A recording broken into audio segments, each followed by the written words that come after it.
Blessed be the name of the Lord. Blessed be the rock of our salvation. Isa sa mga pinakapopular na tourist attraction sa Europe, ang Leaning Tower of Pisa. At ito'y sumikat hindi dahil sa pagiging tama, kundi sa pagiging mali. Ang building na ito ay nakatagilid. At bakit siya tumagilid? Kasi mali ang foundation. Hindi matibay ang foundation. May bahagi ng tinutuntungan ng building na malambot pala. Kaya sa pagtagal ng panahon, bumigay ito at tumagilid ang building. Ganyan din ang pananalig. Ganyan din ang eternal life. Pwedeng tumagilid, pwedeng magiba kung mali ang foundation. Ang pag-aaral natin ngayon, pinamagatan, build on the rock.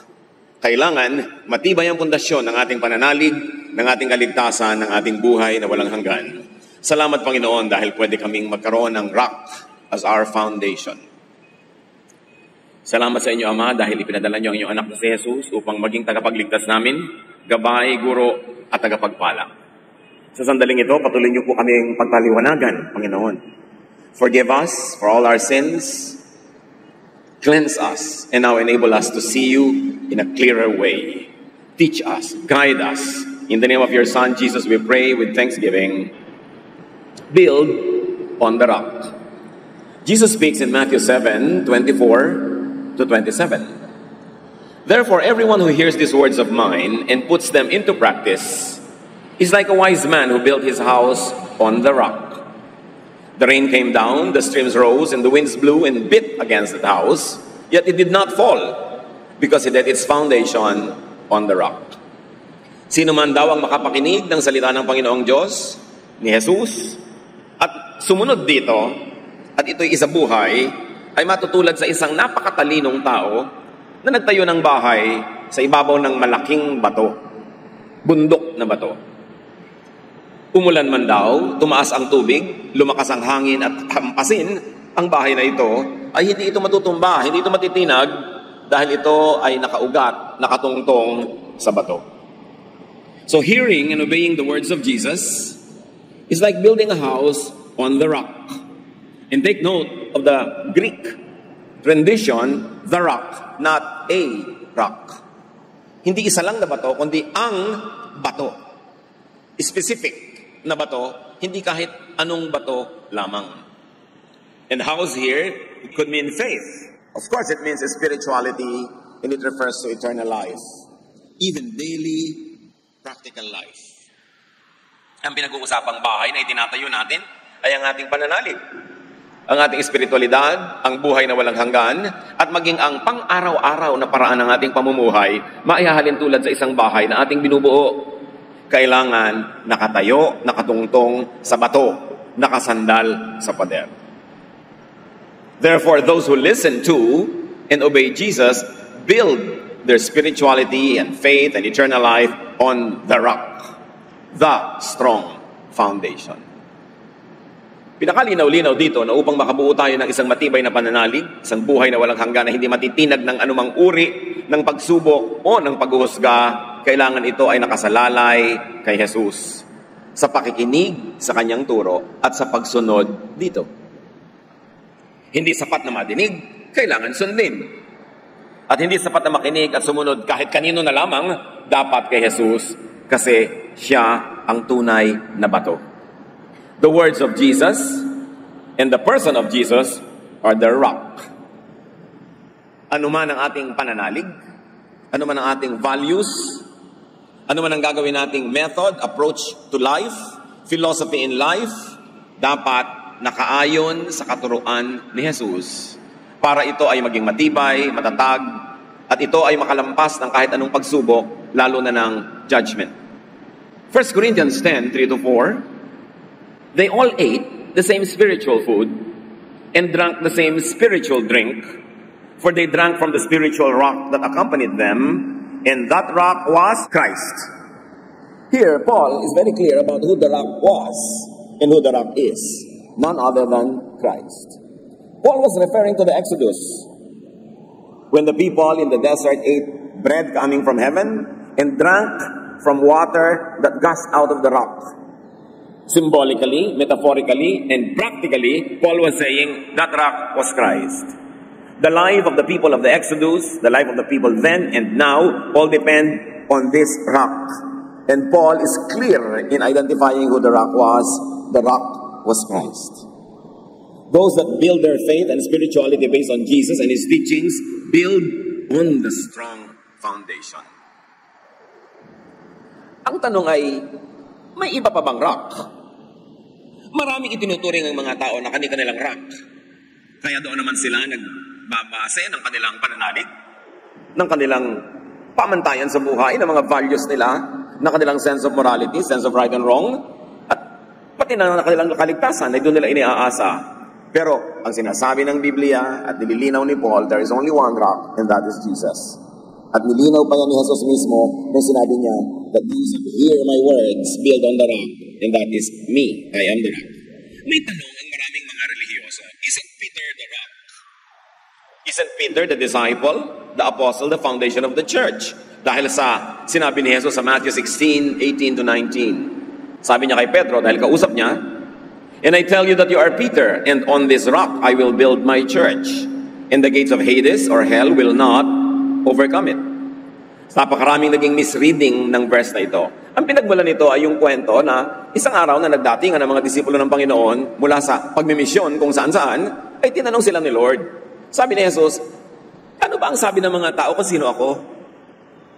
At sabi nila, well, sabi ng iba, si John the Baptist ka raw. Sabi ng iba, kayo daw ay si Jeremiah or one of the prophets. At sabi ni Jesus, kayo, anong sabi niyo kung sino ako? Ikaw, Pedro. Na ang pangalan niya talaga ay Simon or Cephas. Niya, Pedro, anong sabi mo sa mga tao kung sino ako? At sabi ni Pedro, I told them that you are the Son of God, the Messiah. At ito ang sinabi naman ni Lord. Blessed are you, Simon, because I never told you this.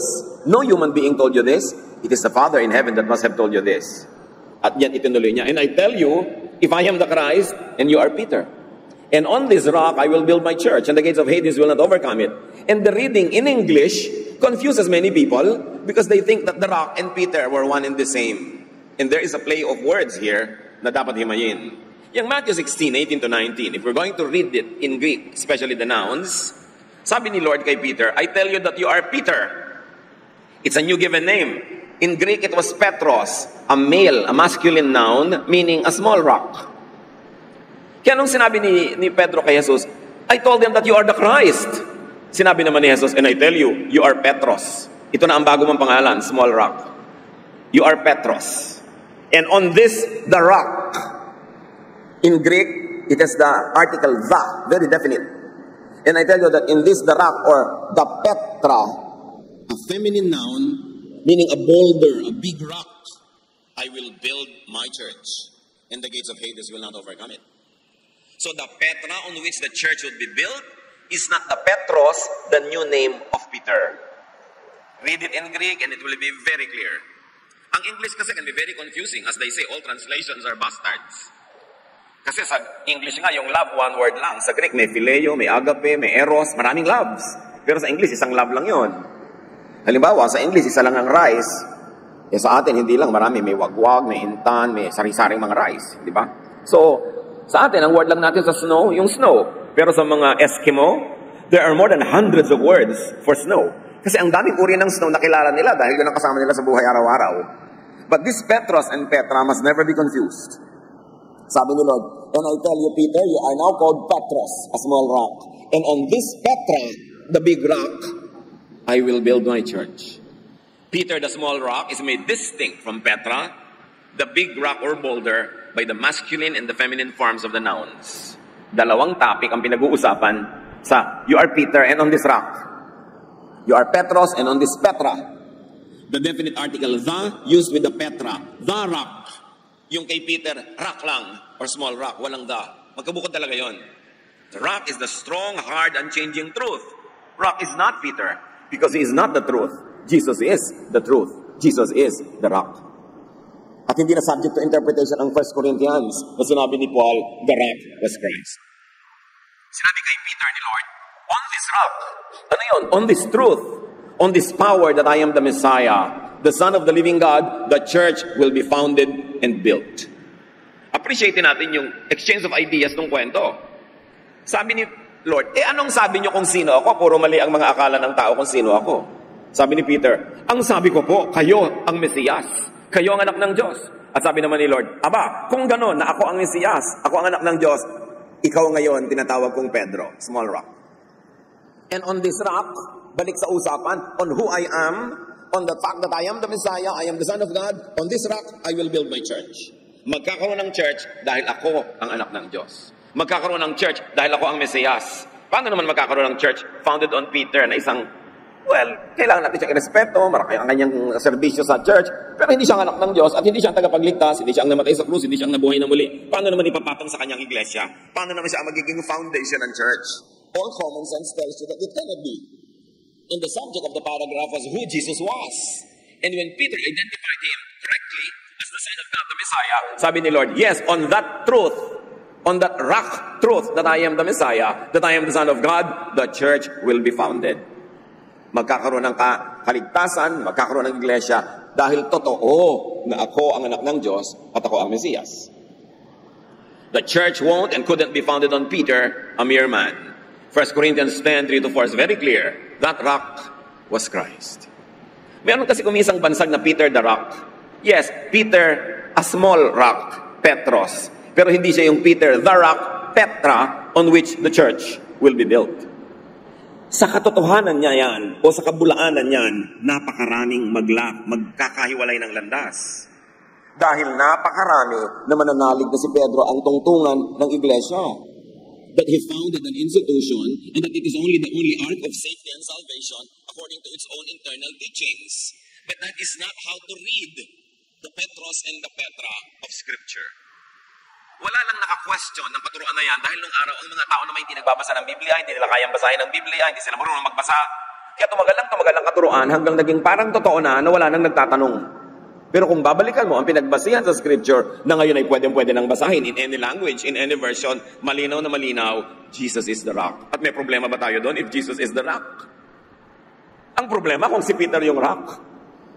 Dahil sabi ni Lord, the gates of Hades or death shall not prevail against it. Peter died and remained dead. Jesus died and rose again. Malinaw kung sino yung rock. Hindi dapat pagkalituhan kung ang rock ay yung founder o yung follower. Kung si Jesus, the Son of God, o isang apostle na pinili niya. Hindi natin dinidisregard si Peter, pero inilalagay natin siya sa tamang lugar in relationship to Jesus, who is the Son of God, na siya namang dapat talagang ilagay sa tamang lugar. At kung tama ang foundation ng iyong pananalig, ang lahat ng kabuntot nun ay tama. Kung mali ang foundation ng iyong pananalig, matutulad ka sa Leaning Tower of Pisa. Matutulad ka sa ibang mga building na gumuho nung inalog ng lindol, nung tinaasan ng baha, nung hinampas ng hangin, dahil hindi founded on the rock. Now, back to Matthew 7. So, sino man daw ang makinig sa pangasalita ni Jesus at sumunod doon ay matutulad sa taong nagtayo ng bahay sa bato. Yung kabaligtaran, verses 26-27, but everyone who hears these words of mine and does not put them into practice is like a foolish man who built his house on sand. The rain came down, the streams rose, and the winds blew and beat against that house, and it fell with a great crash. Sabi niya, sa kabaligtaran naman, sino mang makinig ng salita kong ito at hindi sumunod, hindi pairalin sa buhay niya, ay matutulad siya sa isang hangal na taong nagtayo ng bahay sa buhangin. Nang bumagsak ang ulan, nang tumaas ang baha, nang lumakas ang hangin, at hinampas-hampas ang bahay na ito, ay ito'y nagiba at nalaglag ito, gumuho sa napakalakas na dagundong. Nagiba kasi it did not stand the test. The rain could be trials and very especially judgment. Those that base their faith on sand will not pass the test. Nasubukan nyo na ba na tumuntong sa buhangin sa tabi ng beach? Ganun biglang umalon, dumating ang tubig sa paligid ng inyong mga paa, pagbalik uli ng tubig sa dagat, ang daming buhangin sumasama at nauubos ang tinutungtungan yung buhangin. Ganun ang nakatayo sa buhangin. Nawawala, nalulusaw ang tinutungtungan, ang inaasahan. Sand could be anyone aside from Jesus that we listen to. Sand could be any teaching aside from Jesus' teaching that people follow. Malungkot ang wakas ng nakatayo sa buhangin. Yung Leaning Tower of Pisa, nagagandahan lang ng mga raming tao kasi kakaiba, pero ang worry nila lagi, pwede na siyang gumuho any moment. Hindi kasi nakatapak sa matibay na pundasyon. Building lang yon, non-living thing. Paano ang iyong espiritu? Paano ang iyong kaluluwa kung hindi ka nakatapak sa bato? Paano ang iyong pangaraw-araw na buhay, ang iyong mga value system? Paano ang mga desisyon mong ginagawa kung hindi nakatungtong sa turo ni Jesus? Paminsan-minsan nakakasurvive, pero madalas hindi. Alat tsamba. Pero ang nakatungtong sa bato, sabi ni Jesus, kailanman hindi matitinag. Kaya mahalagang unawain kung sino ang batong ito. A house, faith, spirituality, or eternal life based on someone or something else will fall with a great crash. Kaya malinaw na sinabi ng Panginoong Jesus sa John 14:6, I am the way, the truth, and the life. Parang the rock. No one comes to the Father except through me. Pwede kaya na si Jesus ang the way, the truth, the life, tapos iba yung rock. Hindi siya. Magiging very inconsistent yan. Dalawa na pala ang pwedeng daanan. Isa lang. Si Jesus lang. At hindi natin binabaliwala ang sino mang nilalang lamang na napagkakamalang siya yung rock. Siya man ay matutuwa na maituwid ang mga maling paniniwala ng tao dahil kahit si Pedro ngayon, hindi niya ikatutuwa na siya ang napagkakamalang rock. Kasi hindi niya aagawin kay Jesus kahit kailan yung distinction na yon. Tao lang ang nagbigay sa kanya nun. Pero hindi siya ang kumuha nun para sa kanyang sarili. Ikagagalak ni Pedro na ito ay maituwid. At ikagagalak ni Pedro na ipakilala ang mga tunay na mga may office sa church at yung mga hindi na napagkamalan lang at nakasanayan na lang. At minsan hindi na tinatanong pa dahil natatanggap ng karamihan. Pero sinabi ni Jesus, the way is hard, the door is narrow that leads to life, and those who find it are few. The way is easy, the road is wide, the door is wide open that leads to destruction, and those that find it are many. Hindi nadadaan sa paramihan yan. Ang katotohanan ay dinadaan kung ito'y nakakapit sa salita ni Jesus, sa katuruan ng Scripture, hindi sa tradisyon, kaugalian ng tao. After an unusual teaching was shared by Jesus, many deserted Him. Alam niyo ang Panginoong Jesus, dumating siya upang ituwid ang maraming pagkakamali, lalong-lalo ang mga religious beliefs and mistakes of His own people. Hindi nagustuhan yon ng religious establishment, kaya siya ipinapatay. At si Jesus ay nagtuturo ng tama para palayain ang mga tao mula sa mga pagkakatali sa kung ano-ano mga kaugalian at tradisyon na hindi naman kailangan. Pati yung mga taong pinapalaya niya, nagalit sa kanya. Marami siyang tinuturuan ng tumalikod sa kanya. Konti na lang natira. At yung mga natira, tinanong niya sa John 6:65 to 68. He went on to say, that is why I told you that no one can come to me unless the Father has enabled him. From this time, many of his disciples turned back and no longer followed him. You do not want to live too, do you? Jesus asked the 12. Simon Peter answered him, Lord, to whom shall we go? You have the words of eternal life. Nung maraming nagtalikuran kay Jesus dahil sa mga katuruan niyang kakaiba sa pandinig, tinanong ni Jesus ang mga konting natira, o kayo rin ba, tatalikod na rin sa akin? At sabi ni Pedro, kanino naman po kami susunod? Kayo ang nagbibigay ng buhay na walang hanggan. Ang salita niyo ang nagbibigay ng buhay. Marami kasi ganyan mga relihiyoso Turuan mo ng tama, magagalit sa'yo. Palayain mo mula sa mga kadiliman, magagalit pa. Dahil gusto nilang manatili sa kadiliman. Pero sabi ni Lord, kaya kaya sinabi ko sa inyo, liban na lang kayo pagkalooban ng Ama sa Langit ng grasya, hindi nyo talaga maiintindihan. Kasi sobrang nakalubog ang mga tao sa kadiliman, sa kamangmangan, na sa katagalan na nandun ay nagmukha ng iyon ng standard at yun ang tama. Sa niya marami talagang hindi uunawa dahil hindi sila magbubukas ng kanilang puso. Pero sabi ni Pedro, kami po bukas ang aming puso. Nakita na namin na kayo ang tagapagligtas. Wala na iba pang panggagalingan ng salitang nagbibigay ng buhay. Sa inyo kami, kahit ano pa ang mangyari. Itong Pedrong ito, ang pinagkamalan ngayon ng tradisyon na naging rock, I'm sure ikinalulungkot ni Pedro yon. Hindi niya gusto yon. Dahil hindi naman siya ang pinanggagalingan ng buhay na walang hanggan. At hindi niya kahit kailanman tatangkain na kuhanin yung title na yon. Mga kapatid, napakalinaw. Don't build on sand. Kung kayo man ay magpapagawa ng bahay, lalo't may budget, lalo't maganda ang bahay at gusto niyo magtagal, pinipili niyo talaga ang foundation. Nakita ninyo, Yung mga pumili na bumili sa mga subdivision at tabi ng ilog, tuwing may baha, tuwing may bagyo, ninenervyos. Kasi nandun ang foundation ng bahay nila eh. Yung mga naman pinili, kahit hindi sila conscious na nung napili nila, nandun pala sila sa mga bato, sa mga burol, tuwang-tuwa sila sa naging choice nila, dahil ngayon tuwing may baha, tuwing may bagyo, hindi sila gaanong nangangamba, hindi tulad ng mga nasa tabing ilog. Hindi mga nasa gilid ng bundok na pag 3 araw nang umuulan, lumalambot na yung lupa, pwede mag-landslide na at patabunan sila. Talagang location, location, location. It depends on where you are. Kahit sa business. Ang ganda-ganda ng business mo, pero nasa second floor, naku, madalas lalangawin ka. Lalo sa mga Pilipino, ayaw umakyat ng hagdan.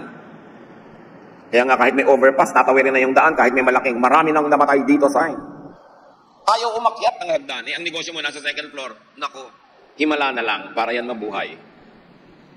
Location, location, location. Nakakita na ba kayo ng mga bahay na mas mababa kaysa sa kalsada? Meron nawala ng preno, sa silong nila nagtuloy. Location. Bahay lang yon. Ang kaluluwan nyo, ang kaligtasan nyo, saan nakalagay? Pag dumating ang araw ng paghuhukom, will you pass the test? Will you be with the majority? Sabi ni Lord, the road is narrow. The door is narrow. The road is difficult that leads to life. Those that find it are few. There is no security in the majority when it comes to spiritual correctness. Sinabi na sa scripture na napakaraming maliligaw. Identify who and what is sand in your life. Ano ang pinagmumulan ng maling turo? Ano ang pinagmumulan ng hindi naman mukhang maling turo dahil mukha namang tama, pero pagdating ng araw, lalabas din palang mali. Sabi sa Hosea 4:6, my people are destroyed for lack of knowledge. Dahil sa kakulangan ng kaalaman, dahil sa kamangmangan, ang mga tao ay mabubulid, maliligaw, masisira. So don't build on just any small rock. Build to last. Nakikita niyo yung mga ginawa ng mga ninuno natin, mga bahay na bato? Mga nakatayo pa hanggang ngayon. They built to last. Pero meron naman, ang diliit lang ng mga pundasyon, halos wala. Ang dali-daling magiba. Paul said in 1 Corinthians 3:10-15, God was kind and let me become an expert builder. And he is not talking about a building, but talking about the church, about the spirituality of people. I laid a foundation on which others have built. But we must each be careful how we build. Because Christ is the only church foundation. Christ is the only foundation. Whatever we build on that foundation will be tested by fire on the day of judgment. Sabi niya, napakabait sa akin ng Diyos. Tinuruan niya akong gumawa ng tama. To the point that I can call myself an expert builder, spiritually speaking. At dahil sa napakatibay na ginawa kong pundasyon, kasi siya nagturo ng salvation sa mga Gentiles, nakagawa ako ng pundasyon na pwedeng tungtungan ng gagawaan ng iba at matibay ang gagawin nila kasi ginawa ko matibay ang foundation na yon. At bakit matibay ang foundation ko? Kasi ang foundation ko, si Jesus mismo. Wala akong ibang ginawang foundation. Si Jesus. Hindi ko ginawang foundation ng tradisyon. Hindi ko ginawang foundation yung law, yung old order, but the new teachings of Jesus. That's why in its newness, the church reached to the Gentiles. Otherwise, it would have not reached the Gentiles kasi yung old order, pang Jews lang. Maraming hinarap si Paul ng mga pasakit, persecution, dahil ang itinuro niya, bago sa tenga ng mga nakinig. Tulad din ang itinuro ni Jesus na bago sa tenga ng mga nakinig. Pero alam niyo ba na ang tunay na paglagong espiritual ay nasa patuloy na pagbabago, not in conservatism. Alam niyo mga conservatives, ayaw nila magbago ng isip. Yung nakalakihan nila, yun na. Kung ano yung nakasanayan nila, yun na. Pero we change from glory to glory to glory. And you cannot change unless you destroy the old. You cannot build a new one unless you destroy the old. And there should be no sentimentality or romanticism in the destruction of the old. Because we continue to grow and evolve in our spirituality. And we grow from glory to glory. But the foundation is the never-changing fact that Jesus is the rock. Exodus times pa lang, hanggang panahon nila Paul, hanggang ngayon, siya pa rin yung rock. At sabi ni Paul, whatever we build on this foundation will be tested on the day of judgment. Lahat tayo mga kapatid, kasama sa pagbuo ng spiritual house, the church. Ang foundation si Jesus. Bawat miyembro ng church naglalagay ng isang bato, isang brick, isang part. Lahat tayo kasi bumubuo ng body of Christ. Pero sabi ni Pablo, alam nyo, yung mga pinaglalagay nyo dyan, itetest yan ng panahon. Kumakanta ka, yung kanta mo, itetest yan ng panahon. Nagtuturo ka ng Bible class, itetest ng panahon. Naglilingkod ka, nagdo-donate ka, may ginagawa ka, susubukin niya ng panahon. At ang susubukin, ano yon? Nagbunga ba yan ng kaligtasan ng iba? Nagbunga ba yan ng paglago ng mga naligtas na? Talaga bang may bunga o wala? Kasi, sabi sa ni Jesus, you must bear fruits that remain. Kaya dapat quality. Kakanta ka, malinaw ba yung letra? O parang nilalaman mo ang mga letrang para kang umaatungal na binabangungot? Kasi kung hindi nila naintindihan, hindi tatalab sa espiritu, walang mababagong ugali, walang maliligtas, walang i-improve na area of salvation, therefore walang bunga. Time will test the fruit of your work. Nag-preach ka, nag-Bible study ka, nalinawan ba yung leksyon? Yung linaw na nagkaroon ng pagbabago yung espiritu. Kasi yung espiritu ang eternal eh. Nagkaroon ng improvement. Nalapit ba ng nalapit sa original na image ni Jesus, yung taong nakinig sa'yo, dahil sa linaw ng yung pagtuturo. Sa bait na ipinakita mo at buti, na ituro mo ba ang kabutihan ni Jesus? Sa kagandahang loob mo, sa excellence ng iyong pagtatype, sa excellence sa paggawa mo ng poster o ng dekorasyon, na elevate ba yung espiritu ng mga tao para makita nila yung kagandahan ng Diyos? That they are transported from their mundane daily existence to a higher level of spirituality because of your art or your science or your craft. Time will test your work. Okay, nagbigay ka ng donation, pero saan? Kanino? Yung bang ibinigay mo na yun, nagkaroon ng bungang kaluluwang naligtas. O mga naligtas na naturuan, umasenso. O mga nagugutom na napakain. Kailangan may bunga. Sabi ni Paul sa pagpapatuloy, then, everyone will find out if we have used gold, silver, and precious stones, or wood, hay, and straw. We will be rewarded if our building is left standing. But if it is destroyed by the fire, we will lose everything. Yet we ourselves will be saved like someone escaping from the flames. Sabi niya, kumanta ka, pero gold ba, silver, precious stone, o kahoy, damo? Nagbigay ka, pero mahalaga ba sa'yo? O mga tira-tirahan mo lang ang ibinigay mo? Nagbigay ka ng talent, pero yung best ba? O yung pwede na yan? Sabi niya, alam nyo, i-expose siya ng panahon. Kasi lahat ng ginawa mo, dadaan sa apoy. At lahat ng matutupok, baliwala, hindi madadala sa kabilang buhay. Yun lang hindi matutupok because of its quality. Ang madadala mo, crowns of life, crowns of glory in eternity. Sabi, pero kung tunay ka namang ligtas, kaya lang walang kakwenta-kwenta ang mga serbisyo mo, lagi kang absent, walang quality, maliligtas ka naman dahil ligtas ka na. Pero para ka lamang tumakbo mula sa sunog, wala kang nadala. Umuusok-usok pa yung buhok. Nagliliyab-liyab pa yung dulo ng laylayan ng damit mo. Pero maliligtas ka naman kasi nang maligtas ka kay Jesus, pero wala kang kadala-dalang kayamanan na iaalay sa paanan ng Panginoon habang panahon. Kaya sabi ni Pedro, kaya alam niyo, ni Paul, alam niyo ako, hindi sa pagyayabang, kasi totoo lang, I gave my best. At pagdating ng panahon, lahat ng ginawa nating mga anak ng Diyos ay idadaan sa apoy, kaya raming matitira, because I know I gave my best. Eh kayo, ano matitira? Kayong-kayo lang, kaluluwang-kaluluwa niyo, walang kadala-dala. Kasi walang madadalang treasure in heaven, kasi walang planting that was done on earth. At nilinaw ni Paul, only that which is done for Christ will last. Only that which is founded on Jesus will stand the test.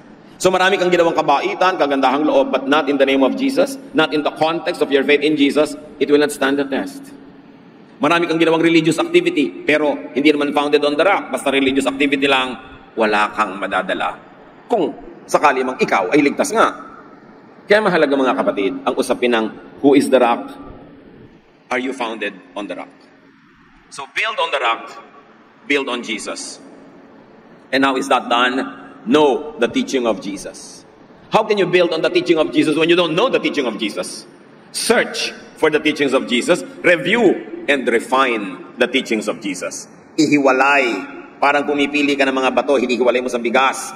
Ihiwalay ang turo ni Jesus sa turo ng kung sino-sino lamang. Kahit turo pa ng mga disipulo, kahit turo pa ng mga propeta, iba ang turo ni Jesus mismo, iba ang kalidad, iba ang level, iba ang antas, dun tayo dapat nakatungtong. Ang turo ng mga propeta, turo ng mga disipulo, nakakatulong sa pang-araw-araw na buhay natin. Sa specific ethical issues that sometimes we have to make and have a basis on, they help. But on matters of eternal life, on matters of what really count, it is the teaching of Jesus that must surpass any and every teaching. Dapat siyang unahin, alamin, at ipaibabaw sa lahat ng uri ng ating sinusundan ng mga katuruan. So this is a challenge. How long have you been with the Lord? How long have you known the Lord, so to speak? But get to know Him more. Read more. Study more. And isolate the teachings of Jesus from many other religious, ethical issues, social issues, even in the New Testament. Mga teachings na pang-social lamang, pang-family life, pero walang kinalaman sa kaluluwa. Mahalaga, pero dapat nakaklasify. Never confuse the value of the teachings of Jesus with the value of the teachings of everyone else. Because Jesus is the rock. Get founded on the rock and rise to great glory when Jesus returns. Kailangan lahat ng ginagawa natin sa buhay will pass the test. And only that what is done for Christ will last. Mga kapatid, tayo manalangin. Salamat Panginoon dahil ang linaw-linaw kung sino yung bato.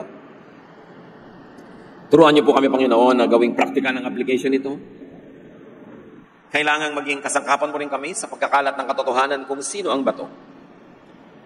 Maging kasangkapan mo kami Panginoon sa aming mga kamag-anak, kaibigan, kakilala, katrabaho, kaklase, para maipakilala namin sila sa tunay na bato at maipakilala namin ang tunay na bato sa kanila.